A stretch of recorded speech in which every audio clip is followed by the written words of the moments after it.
부부도 깊이 사랑하면 성적 유혹을 쉽게 거절하며 유혹받는 걸 모욕처럼 느낍니다. 제가 유혹받는 것을 모욕처럼 느낀다고 그랬죠. 정말 남편을 사랑하고 아내를 사랑하면 유혹받는 것 자체가 아주 모욕적입니다. 죄에 대한 혐오감이 생기고 죄를 달콤하게 여기지 않습니다. 그럴 수 없느니라. 하나님에 대해서 더욱더 그러합니다. 우리가 그리스도의 몸이라는 것, 지체라는 것을 기억하면 그 지체를 갖고 창기의 지체를 만들겠습니까? 그럴 수 없느니라. 단호한 그 구별된 마음이 생기는 겁니다. 19절입니다. 고린도전서 6장 19절, 너희의 몸은 너희가 하나님께로부터 받은 바 너희 가운데 계신 성령의 전인 줄 알지 못하느냐. 너희는 너희 것이 아니라 값으로 산 것이 되었으니 그런즉 너희 몸으로 하나님께 영광을 돌리라. 너희는 너희의 것이 아니라 그리스도의 것입니다. 그리스도의 지체요 몸입니다. 내 마음대로 더럽히면 안 되는 것입니다. 자, 어떤 분이 아주 어렵게 취직을 했는데 정말 좋은 곳에, 좋은 대우를 받는 곳에 취직을 했습니다. 큰 대기업 회장님의 자가용 기사가 됐습니다. 한 번도 보지 못했던 국내 몇 대 안 되는 슈퍼카를 운전하게 됐습니다. 회장님 참다. 늘 쓸고 닦고 잘 간직하고 그렇게 하는 것이 역할일 겁니다. 몇 대 안 되는 슈퍼카를 운전하게 됐습니다. 그런데 일하다 보니까 점점 회장님을 우습게 여기는 마음이 생기다 보니까 그 슈퍼카를 갖고 마누라가 장 보러 간다 그러니까 그 차 갖고 이마트도 갔다 오고, 또 생선 사러 간다 그래서 생선 사러 가서 비린내 나는 생선 박스도 좀 싣고 그러했습니다. 회장님이 처음에는 모르는 채 했습니다. 자네 생선 실었나? 당황했지만 회장님 모른 채 했습니다. 근데 점점 더 그런 일의 횟수가 많아지고 나중에는 그걸로 자가용 영업도 하고 누구한테 빌려주기도 하고 온갖 오물을 다 싣고 다니기도 합니다. 합당하지 않죠? 우리가 그렇습니다. 우리의 육체는 그리스도의 피로 산 것입니다. 우리의 것이 아닙니다. 그리스도의 몸입니다. 그 몸을 갖고 우리가 이 땅에서 자기 마음대로 하고 싶은 대로 그렇게 살아간다면 그럴 수 없는 것입니다. 우리가 그리스도의 몸의 일부라는 걸 기억할 때 우리는 죄에 대해서 단호한 태도를 갖게 됩니다. 그럴 수 없습니다. 역사를 배워보면 북이스라엘이 먼저 망했습니다. 결국은 남유다도 더 심각한 죄를 짓다가 성령께서 떠나실 수밖에 없었습니다.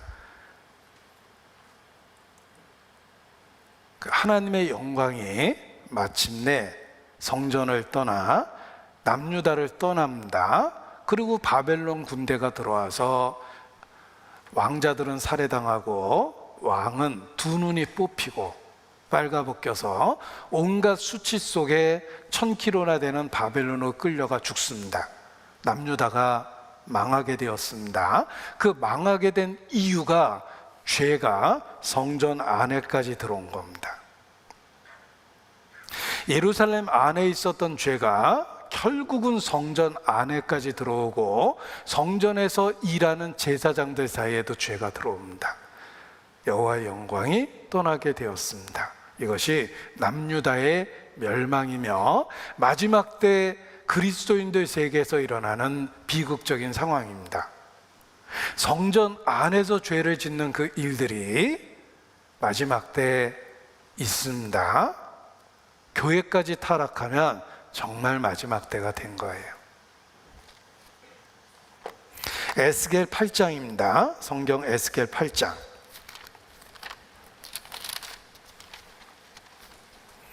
예루살렘 죄에 대한 고백 고발을 합니다. 그런데 그 죄가 점점 성전 안에까지 들어와서 에스겔 8장 6절입니다. 그가 또 내게 이르시되 인자야, 이스라엘 족속이 행하는 일을 보느냐? 그들이 여기서 성전 안에서 크게 가증한 일을 행하여 나로 내 성소를 멀리 떠나게 하느니라. 너는 다시 다른 큰 가증한 일을 보리라 하시더라. 예루살렘의 죄가 성전까지 들어와 버린 겁니다. 여기서까지 그런 일을 했다라고 되어 있죠. 그리고 14절, 그가 또 나를 데리고 여호와의 전으로 들어가는 북문에 이르시기로 보니 거기 여인들이 앉아 단무스를 위하여 애곡하더라. 우상입니다. 그 당시에 인기 있었던 우상이에요. 단무스. 그 단무스를 위하여 쓸데없이 곡을 하는 풍습이 있었어요. 신의 감동을 받기 위해서 그 앞에서 우는 척하는 겁니다. 우리 초상집에서 아이고 아이고 아이고 하듯이 단무스 앞에서 애곡하는 풍습이 있었습니다. 애절하게 울면 울수록 신이 화답한다, 뭐 이런 잘못된 풍습이 있었던 겁니다. 그런 풍습이 들어오고 16절, 그가 또 나를 데리고 여호와의 전 안뜰에 들어가시기로 보니 여호와의 전 문 앞 현관과 제단 사이에서 약 25인이 여호와의 전을 등지고 낮을 동으로 향하여 동방태양에 경배하더라. 심지어는 성전 안에서 태양신에게 숭배하는 일까지 생겼는데 몇 명인지 세보니까 약 25명이나 되더라. 그 안에 있는 사람들은 제사장들입니다. 제사장들에게까지 그 죄가 들어온 거예요. 뭐 실명도 거론합니다. 11절에 보면 이스라엘 족속의 장로 중 70인이 그 앞에 섰으며 사반의 아들 야사냐도 그 가운데 섰고 각기 손에 향로를 들었는데 향연이 구름같이 오르더라. 알만한 사람 이름도 다 들어있습니다. 그러다가 남유다가 완전히 멸망했던 것입니다. 교회는 그리스도의 몸입니다. 성전입니다. 그 옛날 남유다가 성전 안에 우상 숭배를 끌어 들어오고 온갖 이방 풍습으로 채워서 나라가 망했고 여호와의 영광이 떠났습니다. 그런 불행한 역사가 마지막 때에도 있다는 것입니다. 우리 가운데 죄가 들어오지 않도록 더욱 경계해야만 합니다. 교회는 그리스도의 몸이요 성전이며 하나님이 그 성전에 계시기 때문에 그렇습니다. 하나님 바깥에 있던 사람들을 전도해서 진리를 전해서 하나님 안에 이끄는 것입니다. 사망에 있는 자를 생명으로 이끄는 것입니다. 어둠 속에 있었던 자들을 빛으로 이끄는 것입니다. 우리를 리드하는 리더시죠. 그리스도입니다. 예수님은 전도하시기 위해서 이 세상에 오셨습니다. 마가복음 1장 38절에 분명하게 말씀하셨는데 마가복음 1장 38절입니다. 이르시되, 함께 읽습니다. 우리가 다른 가까운 마을들로 가자. 거기서도 전도하리니 내가 이를 위하여 왔노라 하시고. 자, 예수님은 전도하기 위해서 왔습니다. 교회는 예수님의 모임입니다. 지금도 동일한 사명을 갖고 있습니다. 교회의 존재의 목적은 우리에게 주신 진리를 전하는 것입니다. 전도하기 위해서 우리가 이 땅에 존재합니다. 아버지께서 나를 보내신 것과 같이 나도 너희를 보내노라. 우리도 동일한 목적을 갖고 이 땅에 남게 된 것입니다. 너희는 가라, 세상을 향해 가라, 말씀 가지고 세상을 향해. 우리에게 전도라는 사명을 맡기셨기 때문에 바울은 감옥에 갇혀 있으면서도 쇠사슬의 메인 사신이다, 엠베서더, 대사다, 이렇게 표현하셨습니다. 비록 감옥에 갇혔지만 자신의 사명을 분명히 했습니다. 내가 사슬의 메인 사신이 됐다, 대사가 됐다, 하나님의 말씀을 이 땅에 전하고 있다. 교회가 그렇습니다. 우리는 이 땅에 있는 그리스도의 대사입니다. 하나님의 말씀을 전해야 될 사명을 갖고 있는 것입니다. 교회의 존재의 목적은 예수님이 그러했던 것처럼 전도입니다. 하나님의 나라를 전하는 것, 그것이 교회의 존재 목적입니다. 그리스도는 고난을 통하여 복음을 완성하셨습니다. 그리고 그의 몸된 교회는 동일한 고난을 통해서 그리스도가 완성한 복음을 전하고 있는 것입니다. 그리스도는 고난을 통하여 복음을 완성했고, 그리스도의 몸된 교회는 동일한 고난을 통하여 그 복음을 전하는 것이다. 우리는 그리스도의 남은 고난에 참여하고 있는 것입니다. 고난을 통해서 완성된 복음, 고난을 통해서 전해지기 때문에 우리가 전도하면서 겪게 되는 어려움은 그리스도의 남은 고난에 참여하는 것입니다. 빌립보서, 골로새서입니다. 골로새서 1장 24절. 골로새서 1장 24절.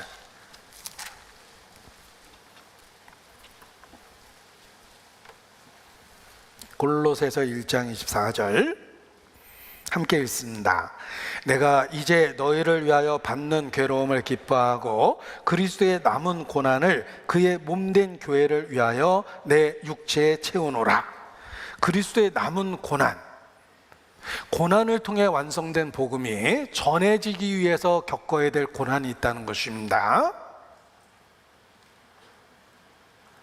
우리는 교회의 지체로서 그리스도의 남은 고난을 감당해야 됩니다. 전도로 인해서 겪게 되는 어려움을 감수해야만 하는 것입니다. 자, 임신과 출산도 고난입니다. 아이가 태어나서 양육하는 것도 고난의 연속입니다. 그리스도가 복음을 완성한 것도 고난을 통해서고, 그 복음을 전해지는 과정 속에서도 고난이 있다는 것입니다.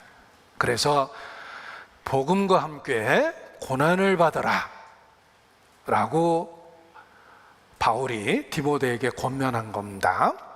고난을 받으라. 뜨끔하죠? 멈칫합니다. 근데 그 앞에 있는 말이 그 고난을 받아들일 수 있는 마음을 주는 겁니다. 복음과 함께 고난을 받으라. 자, 무자식 상팔자라는 말 합니다. 그러나 자식으로 인해서 우리의 삶이 다양해지고 많은 경험을 하게 되고 삶의 의미를 갖게 되고 가치를 갖게 됩니다. 고생 많으실 거예요. 이렇게 표현하면 멈칫합니다. 그런데 그 앞에 자녀를 갖게 되면 고생 많으실 거예요 하면 그 앞에 있는 말이 뒤에 있는 말을 받아들이게 해줍니다. 임신과 출산은 고생스러운 겁니다. 아이를 양육하면서 또 고생하겠죠. 그러나 그 고생이라는 말이 우리가 기쁨으로 받아들일 수 있는 이유는 자녀를 갖게 되고 자녀와의 관계가 남게 된다는 것입니다. 그리스도의 남은 고난이 있습니다. 그 고난이라는 말이 우리를 멈칫하게 해주지만 그 고난이 무엇을 위한 것인지를 일깨우면 능히 감수하려는 마음이 생깁니다. 우리는 그리스도의 고난에 참여하는 것입니다. 복음 전하는 것을 산을 넘는 발이 어찌 그리 아름다운고, 이렇게 이사야 선지자는 표현했습니다. 복음 전하는 모습을 산을 넘는 발, 그 발이 어찌 그리 아름다운고. 발이라고 표현한 건 입이 아니죠. 복음은 적극성 속에서 전해지는 것이다. 그래서 발입니다. 그리고 산을 넘는 발은 어려움이 있다는 겁니다. 강이 있으면 건너야 되고 산이 있으면 넘어야 되고 골짜기가 있으면 내려가야 되는 겁니다. 내려갈 길도 있고 올라갈 길도 있고 건너야 될 강도 있을 겁니다. 그러나 하나님 보시기에 그 산을 넘는 발이 어찌 그리 아름다운고, 가장 가치 있는 일에 인생을 사용하고 있다는 것입니다. 우리도 전도보면 한 영혼을 전도하는 것이 얼마나 어려운 일인지 알게 됩니다. 여러분, 불신자, 하나님의 존재조차도 부인하는 사람 앞에 서보면 태산을 눈앞에 두고 있는 것과 같습니다. 그 태산을 눈앞에 두고 막막하죠. 그런데 주님이 함께 하시겠다는 약속과 말씀의 능력을 붙들고 그래도 전도합니다. 그 어려운 과정 속에서 그의 온갖 강팍함을 다 목도하게 됩니다. 그리고 마침내 한 영혼이 구원을 받았을 때 마치 어려운 과정을 겪고 출산하게 되는 것과 같은 기쁨을 맛봅니다. 여인이 해산할 때가 되면 근심하지 아니할 수 없으나 해산하게 되면 세상에 생명을 낳은 기쁨 때문에 그 고통을 다시 기억하지 않는다. 우리는 전도의 현장에서 그 해산의 기쁨을 맛볼 수 있습니다. 태산과 같이 느껴졌던 불신자가 그 입에서 하나님을 시인하고 예수 그리스도에 대한 신앙을 고백하고 침례를 받겠다고 결심하고 침례를 받습니다. 그 과정을 지켜보면서 함께 기뻐하게 되는 겁니다. 그리고 그 어려운 전도의 과정을 겪어보면 내가 구원받은 게 결코 쉬운 일이 아니었다는 걸 깨닫게 됩니다.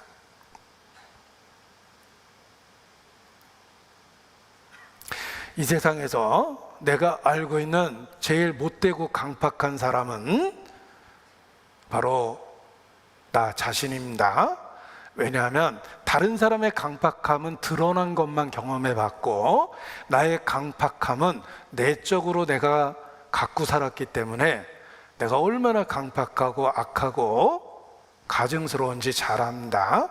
자기 죄를 처절하게 경험한 건 자기 자신입니다.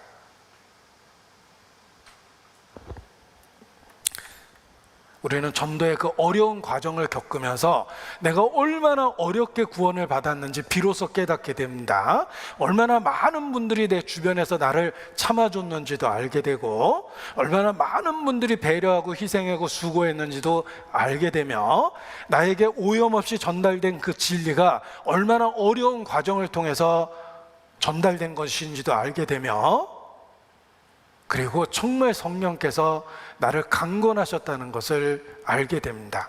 그래서 나 같은 사람이 믿게 된 겁니다. 전도해 보면 알게 됩니다. 여러분, 자식을 정말 힘들고 어렵게 키우다 보면 저절로 효자가 됩니다. 왜냐하면 내 부모가 나를 그렇게 키웠기 때문에 내가 존재하고 있기 때문이라는 걸, 존재하고 있다는 것을 알게 됩니다. 우리 자식 키우면서 내 부모가 나를 어떻게 키웠는지 비로소 구체적으로 깨닫게 됩니다. 전도해 보면 하나님이 나를 전도하기 위해서 어떤 과정을 겪으셨는지를 더 확실하게 알게 됩니다. 그래서 전도하는 과정 속에서 내가 주의 이름을 부르고 있는 지금 이 모습이 주의 오래 참음의 결과요, 내게 얼마나 많은 은혜를 주신 결과인지를 깊이 깨닫게 됩니다. 전도하는 사람이 그걸 깨닫게 됩니다. 김소월의 시가 있죠. 낙엽이 우수수 떨어질 때 겨울의 기나긴 밤 어머니하고 둘이 앉아 옛 이야기 들어라. 내가 부모 되어서 알아보리라. 김소월의 부모라는 시입니다. 부모가 돼보면 부모의 마음을 압니다. 전도해 보면 전도의 과정, 내게 있었던 전도의 과정이 어떠했는지 알게 되고 교회가 어떤 희생을 하고 하나님이 어떤 은혜를 주셨는지 알게 됩니다. 그래서 내가 구원받은 것이 당연히 누려야 될 걸 누리는 게 아니라 말 그대로 Amazing Grace라는 고백이 나옵니다. 나 같은 죄인 살리신 주 은혜에 놀라워. 나 같은 것도 구원받았다면 내 앞에 있는 저렇게 강팍한 사람도 구원받을 수 있는 은혜가 있을 거야. 믿음을 갖고 복음의 능력을 믿고 전도하게 됩니다.